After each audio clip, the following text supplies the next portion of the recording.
2026 সালের মাঝামাঝি সময়ে এসে ঢাকাস্থ ইতালি দূতাবাস এবং ভিএফএস গ্লোবাল নুল্লা ওস্তা ও ভিসার পুরো সিস্টেমে বড় ধরনের কিছু পরিবর্তন এনেছে। আপনি যদি বর্তমান সময় ফাইল জমা দিতে চান বা আপডেটের খোঁজ রাখেন, তবে অ্যাম্বাসির একদম লেটেস্ট 4টি নিয়ম আপনার জানা থাকা জরুরি। 1. নতুন নুল্লা ওস্তার জন্য মিউট ওয়েব ফর্ম পোর্টাল।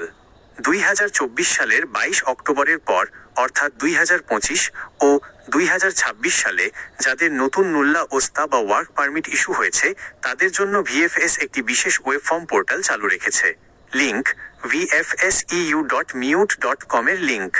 সুবিধা: এই পোর্টালে সফলভাবে রেজিস্ট্রেশন করার সাথে সাথেই আপনার নুল্লা ওস্তার 6 মাসের যে মেয়াদ ভ্যালিডিটি, সেটির কাউন্টডাউন সাময়িকভাবে সাসপেন্ড হয়ে যায়।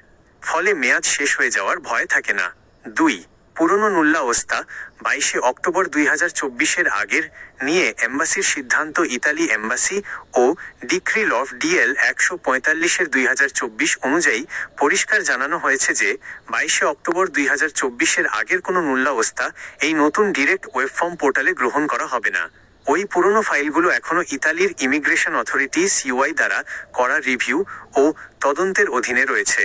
তদন্তে শতভাগ নিশ্চিত হলেই কেবল সেগুলোর ওপর পরবর্তী নির্দেশনা আসবে। 3. মালিকের জন্য 15 দিনের কনফার্মেশন ডেডলাইন। নতুন নিয়মে জালিয়াতি ও ফেক স্পন্সরশিপ ঠেকাতে কঠোর ব্যবস্থা নেওয়া হয়েছে।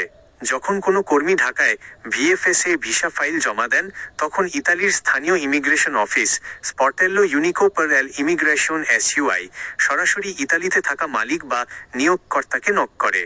মালিককে অবশ্যই 15 দিনের মধ্যে নিশ্চিত করতে হবে যে তিনি আসলেই ওই কর্মীকে চাকরি দিচ্ছেন। মালিক যদি এই সময়ের মধ্যে রেসপন্স না করেন, তবে ভিসা প্রসেস বাতিল হয়ে যাবে। 4. ফ্যামিলি ভিসার ওয়াক-ইন ও অ্যাপয়েন্টমেন্ট আপডেট। ফ্যামিলি রিউনিয়ন পারিবারিক ভিসার ক্ষেত্রে জট কমাতে অ্যাম্বাসি নির্দিষ্ট কিছুদিন কোনো অ্যাপয়েন্টমেন্ট ছাড়াই ওয়াক-ইন ফাইল জমার সুযোগ দিচ্ছে। যাদের নুল্লা ওস্তার মেয়াদ শেষ হতে 30 দিন বা তার কম সময় বাকি আছে, তারা নির্ধারিত তারিখে সকাল 8:30 থেকে সকাল 10:30 এর মধ্যে সরাসরি ঢাকা ভিএফএস সেন্টারে গিয়ে ফাইল জমা দিতে পারছেন।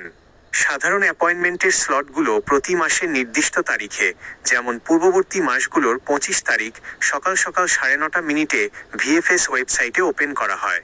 ডকুমেন্ট লিগালাইজেশনের বড় সুখবর: বাংলাদেশ থেকে যে কোনো সরকারি কাগজ, নিকাহনামা, জন্ম নিবন্ধন বা সার্টিফিকেট ইতালির জন্য সত্যায়িত করতে এখন আর অ্যাম্বাসিতে দীর্ঘ লাইনে দাঁড়াতে হয় না।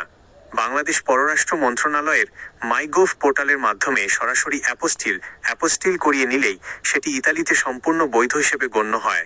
আপনার কাছে কি বর্তমান কোনো নতুন নুল্লা ওস্তা আছে, নাকি আপনি পুরনো কোনো ফাইলের আপডেটের জন্য অপেক্ষা করছেন? আপনার ফাইলের বর্তমান অবস্থা জানালে আরও সুনির্দিষ্ট তথ্য দিতে পারতাম।